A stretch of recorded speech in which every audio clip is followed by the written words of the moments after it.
Pereira Ramos.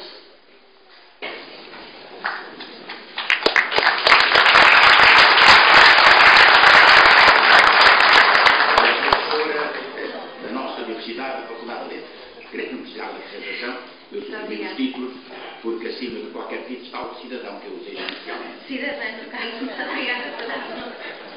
Para mim, esta coisa do masculino e do feminino é bastante importante. Até porque nesta mesa represento tanto a aula feminina.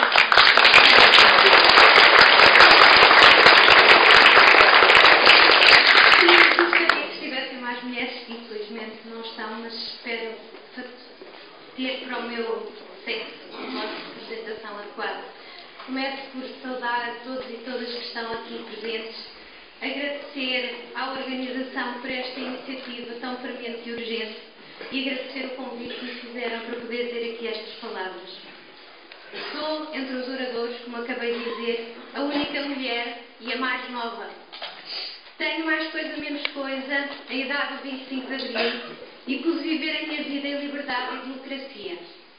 Foi um privilégio e é uma grande responsabilidade. Graças a Abril, vivemos 4 décadas acreditando que teríamos direito e acesso ao trabalho e a uma vida digna para nós e as nossas famílias.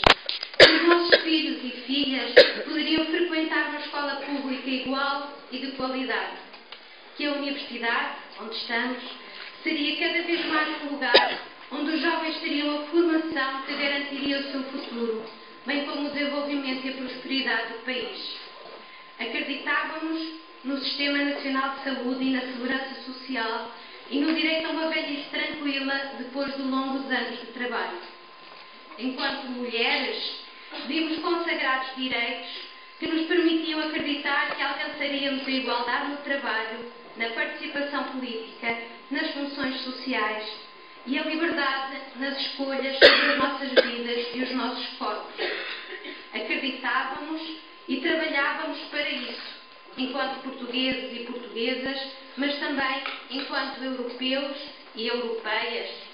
Confiámos numa Europa onde seria possível garantir a vida digna e o bem-estar das pessoas, através de um modelo social e de cidadania mais amplo, num quadro democrático e de solidariedades mais alargado. É verdade que nunca fomos um país democraticamente perfeito, nem economicamente rico, nem totalmente justo do ponto de vista social.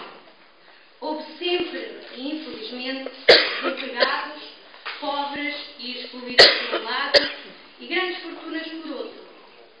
Salários baixos, uma justiça ineficiente, corrupção no poder local e central, com redes tentaculares entre os partidos com funções governativas e os interesses económicos nacionais e internacionais, e tantos outros problemas. Porém, neste país periférico, com a sua economia fraca, os indicadores do trabalho, da habitação, da saúde, da educação, do ensino superior, da proteção aos desempregados e aos desprotegidos, o aprofundamento dos direitos das mulheres e das minorias revelavam um caminho talvez demasiado lento, mas ainda assim positivo e, em vários casos, admirável para poucas décadas de democracia. Se a nossa democracia era imperfeita, continuávamos a acreditar que valia a pena votar para que o povo fosse o protagonista das escolhas políticas. Faltava muito para cumprir plenamente Abril, mas acreditávamos que estava ao nosso alcance. Abril permanecia um símbolo de valores inalienáveis e o norte para o aprofundamento destes valores. Todavia, a evolução da União Europeia foi desiludindo estas expectativas, substituindo cada vez mais uma Europa democrática e dos valores sociais por uma Europa do dinheiro, dos mercados e da especulação financeira. A anunciada Constituição Europeia transformava-se no tratado a que infelizmente ficou associado o nome de Lisboa. Tornava-se ineludível o domínio global das políticas neoliberais para os quais a vida humana, digna e decente, nada conta. Também em Portugal, o neoliberalismo entrava com a gradual tarefa de desmantelar o que era público e um direito de todos e de todas para o entregar a alguns poucos, convertido convertida em negócio e fonte de dividendos. Também em Portugal, a obscura entidade que se chamou mercados começou a exercer um domínio omnipotente, em estreita aliança com governos cujo qualificativo de socialistas ou social-democratas se afastou das suas raízes semânticas e do primado da justiça social. Mas o grande golpe sobre as conquistas de Abril chegou definitivamente com a entrega da nossa soberania aos poderes ultraliberais representados pela Troika. Poderes externos, com os quais o nosso governo estabeleceu um pacto de obediência servil, mesmo que para tal fosse necessário, como tem sido, fazer a pilhagem do país e condenar à miséria e ao desespero grande parte dos portugueses e das portuguesas. O Estado Social foi o primeiro alvo desta doutrina económica, bem trabalhada na retórica debitada a preceito por políticos e comunicação social. O refrão ridículo da falta de alternativas. Ouvimos repetidamente que o Estado, demasiado pesado, teria de emagrecer para podermos pagar aos nossos credores. E o Estado está a sofrer a dieta drástica dos cortes indiscriminados nas suas funções essenciais e do ataque descolorado aos mais fracos. Os reformados, os funcionários públicos, os beneficiários de prestações sociais. A desvalorização e a destruição do trabalho produziram um contingente de desempregados, pobres e imigrantes numa situação de desespero tal que denuncia o cinismo obsceno de quem repete que vivemos acima das nossas possibilidades. O monstro da dívida, qual hecatombe, criava pela via do medo uma hegemonia comparável ao discurso autoritário e ditatorial que não admite contestação.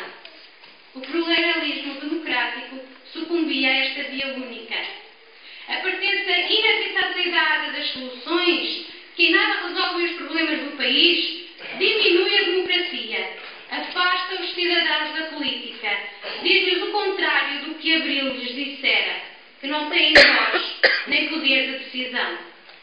No discurso da direita que nos governa, o ataque e o insulto à Constituição e ao Tribunal Constitucional passaram também a fazer parte desta normalidade tão autoritária como sem vergonha.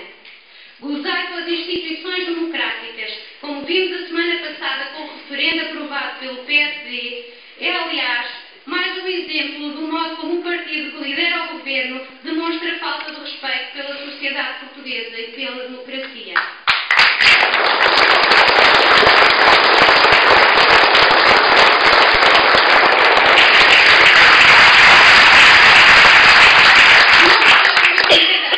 Não foi uma brincadeira.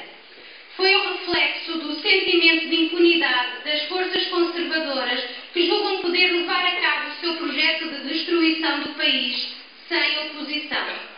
Depois da democracia e do Estado Social, o ataque dirigir-se-á contra os direitos das minorias e das mulheres, como mostra este referendo e o que acontece na vizinha Espanha, usando de todos os artifícios para recriar um modelo social retrógrado que julgávamos ultrapassado. Chegou, pois, o momento da resistência feroz a uma opressão violenta, da resistência feroz que se legitima pela dimensão da injustiça que combate. Estamos aqui para dizer não a quem governa Portugal contra os portugueses e as portuguesas. Exigimos a demissão de um governo que perdeu a legitimidade quando escolheu destruir um povo para vender o país aos grandes negócios. Mas estamos aqui para dizer não também a todos aqueles que apenas esperam a sua vez para governar da mesma maneira. A nossa resistência é feroz.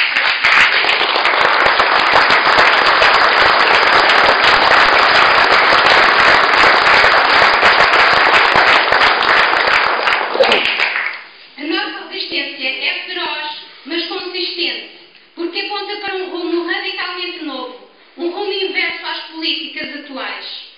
A reivindicação da soberania e a recusa da submissão ao poder da Troika. A rejeição da tirania da dívida e a exigência da sua renegociação. A afirmação da inalienabilidade e inviolabilidade do Estado Social e dos setores fundamentais para o bem-estar das populações. Estes devem permanecer aprender sobre gestão pública e ser reforçados no sentido de garantir os direitos que a Constituição consagrou.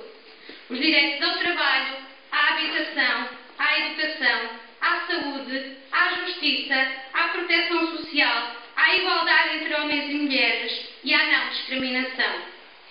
Este programa é muito claro.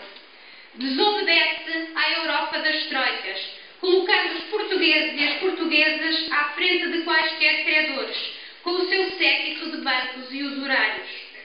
É o único programa que reclama a dignidade de vida a um país e tem de ser o nosso programa em todas as batalhas que temos de travar. Acredito que entre nós há quem saiba enfrentar de cabeça erguida quem agora nos humilha. Finalmente, é preciso um programa de extremo rigor ético e de fidelidade absoluta aos valores de Abril que esta noite queremos aqui resgatar.